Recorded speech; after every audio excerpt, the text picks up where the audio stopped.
Hi everyone, Anthony Fantano here, internet's busiest music nerd, and it's time for another YUNOREVIEW, where I go over a series of albums that I wasn't able to touch down on in a formal review.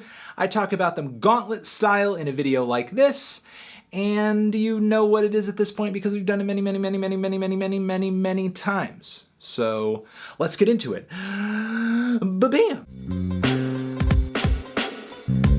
Confidence Man is a music duo from Australia that I wasn't really all that familiar with up until this point. Heard a few tracks here and there that kind of piqued my interest.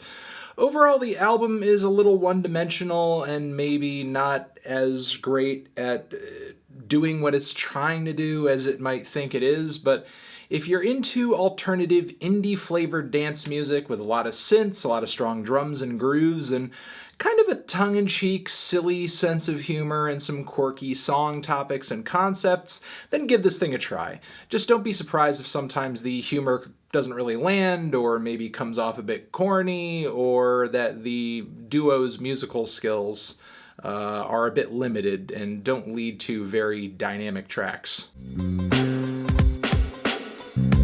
To be honest, this is the first album from the heavy metal revived band Satan that has really kind of stopped me in my tracks. I mean, the band has some pretty good material from back in the day. They made a comeback not too long ago, have dropped a few records since, but this new album over here has bigger, campier vocals, more captivating soaring melodic guitars, catchier songs.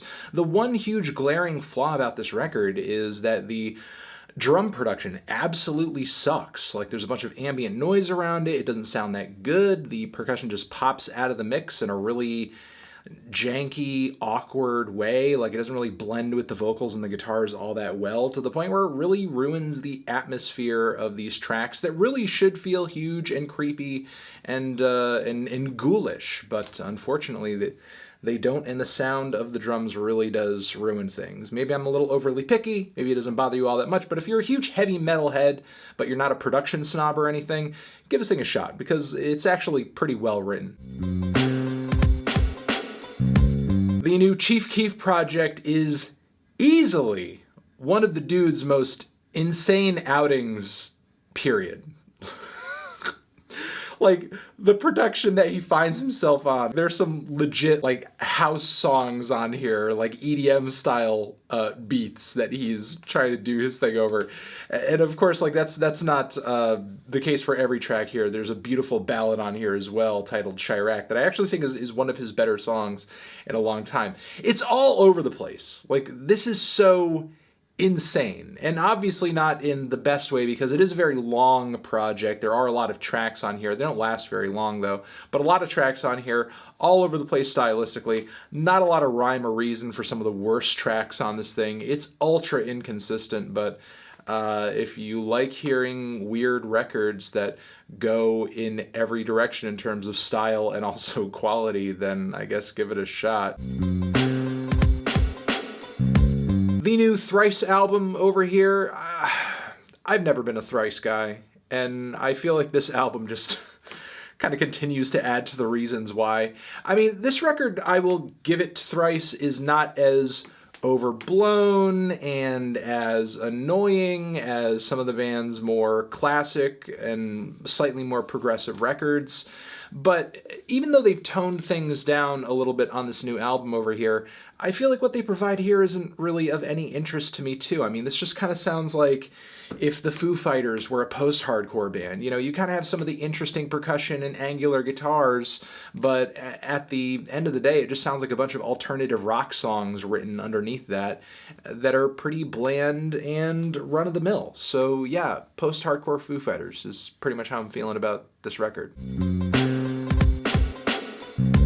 The new Atmosphere record is one that I was kind of looking forward to, which was interesting considering that I haven't really enjoyed an Atmosphere record in a long time, and I will give it to Slug and Ant that this is definitely one of the better Atmosphere records in a while. It's pretty emotionally consistent. The production is grimy but pretty cool, fits the emotional tone of the album, and this is easily one of the most introspective records under the Atmosphere name in a long time.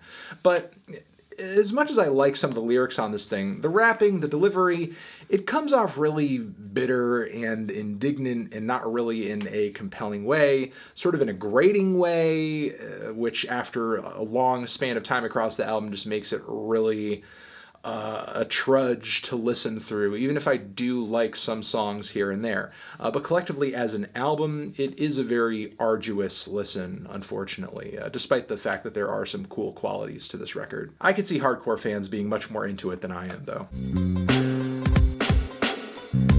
JOYCE MANOR drop a brand new album, another one since the band pretty much transitioned slightly away from their pop punk roots into doing a more toned down power pop endeavor, and yeah, this is pretty much another helping of that.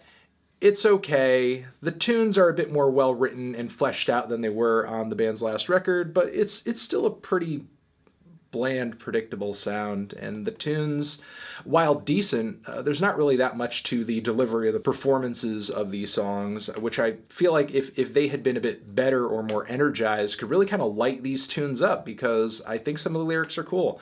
I think some of the choruses really pop, but the delivery is so subdued and so underwhelming, it's like the band doesn't really find their own material that exciting to begin with. KYARY PAMYU, new album. A little disappointed in this one, frankly, because it is not nearly as animated, colorful, or creative as anything she has dropped up until this point, which is kind of shocking. Usually, by J-pop standards, KYARY is a little bit of a rule of thumb in terms of just eccentric personality, off-the-wall cuteness and color, but by no means is the songwriting and the sound and the production of this record as bold or as chock full of personality as everything she's done up until this point. I feel like if she is going to continue releasing music under this name, under this style, it's gonna need to be something with a bit more personality to it, because this is just so lacking. The new Cat Power record, despite the fact that I was looking forward to this album, especially the collaborative Lana Del Rey cut on this thing that I thought was pretty good, ended up being a little underwhelmed by it. It seems like Sean Marshall just stripped back the tunes and the instrumentation on this record to the point where it's so soft and meandering and indirect, I don't really get a whole lot out of it. And not that I'm against, in principle, stripped back singer-songwriter records. I think Feist certainly provided a really lo-fi and stripped back approach to that sound that went over really well on her last album. But this, again, I'll use the word indirect. It feels like it's just darting back and forth, avoiding eye contact, not really sure of what direction it wants to go in, and really the delivery and performance of this album just feels like a soft mutter. Not really that strong. So I don't know. It just feels like a light breeze that just makes you want to turn on the heat and go inside. Sludge metal band SUMAC is back with another full-length album this year. You might remember the collaborative record that I reviewed of theirs earlier this year. That was pretty thrilling. However, I feel like the band has gone back to almost their standard sound over here. While I have always appreciated that SUMAC is very heavy, their sound is very crushing, I haven't really found a lot of the progressions in their tracks to be that engaging, and I feel like this new record over here is not really an exception to that issue that I've had. In fact, this record really kind of feels like the collaborative record they dropped earlier this year, except sans the experimental vocal and guitar freakouts that were packed throughout that album. So now you have these monolithic, gigantic, dirgy, atmospheric sludge metal songs that are really heavy, but they just draw on forever. They don't have a strong sense of direction, and their volume and their viscera does kind of grow numbing after a while. So this album contains 4 cuts. The entire album is an hour plus. So you're talking about 4 incredibly like juggernaut-sized sludge metal songs over here that really could have been abridged into something much more interesting. technical death metal band Beyond Creation has a few really solid and celebrated albums in the metal scene so far in their discography. This new record over here, however, feels like a little bit more of the usual from the band, but in a slightly diminished capacity. I feel like the production on this record, while it is not that much different than their past couple, is not really doing them any favors, as the drums and the guitars and the vocals really pummel the mix to the point where I think they're competing for attention in the mix, and they really drown out the bass, frankly, and the fretless bass that typically dominates in the mix on the band's previous records brought a lot of sound, dynamics, flavor, and personality to the whole Beyond Creation sound, and I feel like that's being a little lost on this record, despite the fact that I think some of the songs and the compositions on this album are pretty solid. The vocals are pretty brutal, and the performances are aggressive as hell. I think that the way this album has been crafted to sound pushes the band into a more generic direction, which is kind of unfortunate. Without a doubt, these guys are still one of the better technical death metal bands out there, but I much prefer their previous two records, even if by comparison the sound is a bit more raw. At least the writing and the performances and just the balance of instrumentation was a lot better. Well, the upside of coming out with your worst album is that you hope that it can only go up from here, I guess. Animal Collective, Tangerine Reef, a soundtrack record that is not necessarily, in my view, sort of a core group album, but still we'll let it slide. I've been putting off listening to this album because I haven't been particularly excited to listen to an Animal Collective album since their last couple have felt like duds to me, and this one is going in such a weird and unexpected direction. I'm also not a big soundtrack guy on top of it, and lo and behold, I didn't really enjoy what the group was producing here.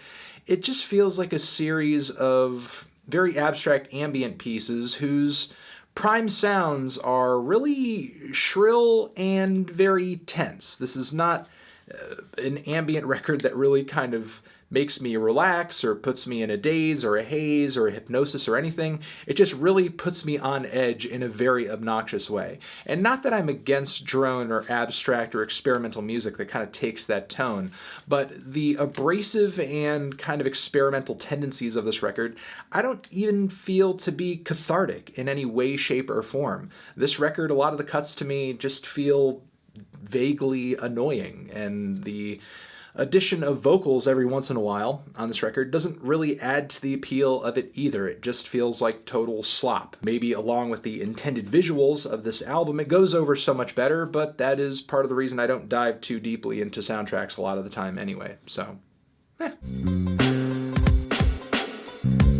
DEICIDE, classic death metal band. If you want to get into death metal, I highly recommend you check out their first couple of records because they are classics. However, this new record over here feels pretty much standard, pretty much par of the course for many groups that are around the age of DEICIDE and are still plugging away and are doing so through the most basic, super robotic, soulless, and cacophonous production available for the current death metal market. Just feels like meat and potatoes death metal by the numbers, super speedy, super chunky, super brutal and aggressive. Not really all that much about it that I find to be that catchy, especially the riffs, which are pretty dime a dozen. It's okay. How seriously did you think I was going to take this? I mean, it's a meme. And a meme that I've already reviewed, mind you, a meme that I have already reviewed. New Metric album over here, easily one of their best in a while. Not quite as squeaky clean and as soulless and as by the numbers as their past couple of efforts. The synth pop songs on this thing really do pop, and a couple of the tracks that go into a somewhat dark, edgy, post-punky, gothy direction are pretty cool too. The album overall isn't incredibly consistent, but it's definitely one of the more satisfying Metric records to drop in a while. Still not one of my favorite bands of all time, and I do feel like while this is an improvement on recent efforts, it's not exactly blowing me away or anything, but you know, if you're looking for some standard, straightforward pop and pop rock, I see no reason to avoid this record. There's some good highlights on it. Give it a try. Give it a shot. Been getting a lot of requests to talk about this Ghostmane album, and I'm just really not hearing the appeal of it. While I do appreciate in concept how he's bringing together elements of trap rap and metal and goth music and all that stuff, there's something about it I find to be kind of funny and in an unintentional way, I think, because a lot of the really deep, growly, campy vocals throughout the album just sound like something off of like a Halloween tape or whatever. If I was going to listen to a record that was trying to sound this dark and this freaky and was just totally overacting in a funny way throughout the whole process, I would just listen to like The Great Milenko from ICP or something. At least they seemed sort of conscious of the fact that they were being hokey and weird and silly. This to me seems unaware of the fact that it sounds silly and that it is falling very short of being as sinister and as devilish as I think it's intended to be. Especially on cuts where you have these switches from like some really dark instrumentation and then it'll like swap immediately into some vocals that are like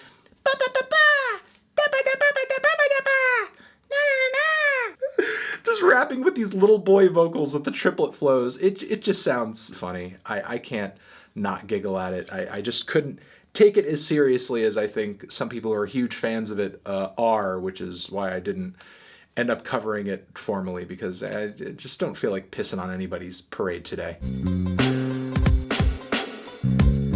I'm mixed on this thing. I mean, I'm glad that I've gotten a lot of requests for this album because it seems like people are paying attention. It seems like people care about Cypress Hill and what they're trying to do on this record. And even though I do admire the fact that they are trying to experiment on this album, I do think a lot of those steps outside of their comfort zone don't really go over all that well and just sound horrifically awkward.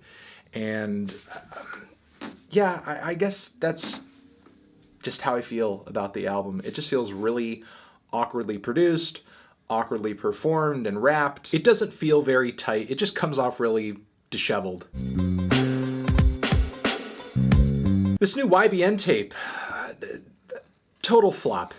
Total flop for the YBN crew, which is kind of disappointing considering how good the members are respectively and how much great material they've been dropping as of late, especially Corday. But I feel like if they're going to build success from here, they need to drop more solo material. There needs to be like a big series of solo mixtapes or albums from these guys to really like show their solo viability, because sure, while hip-hop fans, young hip-hop fans understand and see YBN as a brand around, like as a brand, as a crew, they didn't blow up by dropping all of these like huge, gigantic posse cuts or anything like that. So why they would think a collaborative album where they're all kind of doing their own thing is going to build their name and build their brand, I don't know. I feel like they kind of blew up with their own respective songs, and I feel like if they're going to continue and grow, they need to stay on that trajectory. And if they are going to drop a collaborative project like this, of this magnitude, there actually needs to be more creative crossover between all of them on the album, and it can't be this like hour-long plus experience loaded with frigging filler. Like, make a focused, cohesive project that showcases the talent that I know you guys have. Don't just drop this, hey, we're just throwing everything at the wall and seeing what sticks project. Chicago rapper Joey PURP is back following up his Eyedrops project with QUARTERTHING. And while I did like Eyedrops quite a bit and I was anticipating this record, this to me just doesn't really carry over any of what made Eyedrops so entertaining to begin with. The soulful and wonderful and captivating production, the quick wit in the lyrics, and the load of personality coming from PURP himself. I feel like he tries to go super eccentric and quirky on this record, but he doesn't really have the songwriting ability or the sense of humor to do so. To me, this record actually almost sounds like a mediocre Injury Reserve album. It's like he almost wanted to copy Injury Reserve with the bombastic, kind of flavorful, colorful beats, the tone of the lyricism, some of the playful poppy flows. I mean, this thing isn't a total departure from what made Joey PURP interesting in the first place, but I just feel like he sounds really goofy and awkward on this album, and I can't 100% explain why. It's just not a very gratifying release. New BOSSE-DE-NAGE record. This band is an American black metal outfit that I have been interested in a cursory way for a while now, as they do tend to drop a few songs here and there that I find to be pretty cool. And this is a pretty brutal and aggressively played black metal album. I don't care for some of the production on this record all that much, as I feel like some of the cymbals on the drums, which are played very aggressively, do tend to swallow a lot of the mix in a really annoying way. But still, I do think this is a pretty noisy, cacophonous, very muscular black metal record with a lot of punch to it. So if you are looking for some Western black metal that is a little artsy, a little weird, a little noisy, give it a shot.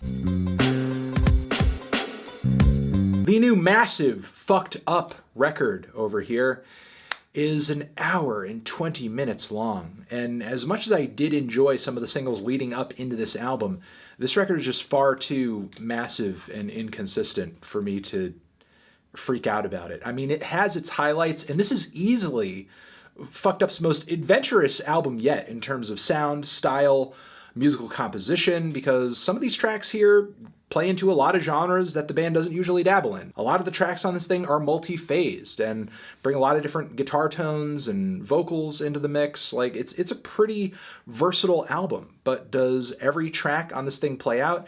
Not really. I think a lot of the songs on this thing actually fall flat on their face, which is why, again, sort of underwhelmed by just how inconsistent this record is. And again, unfortunate, because I think this record, if pared down to its best tracks, could have been one of Fucked Up's better releases. So, I don't know. Such is life. All right, I'm going to leave it at that. That has been the latest edition of the YUNOREVIEW.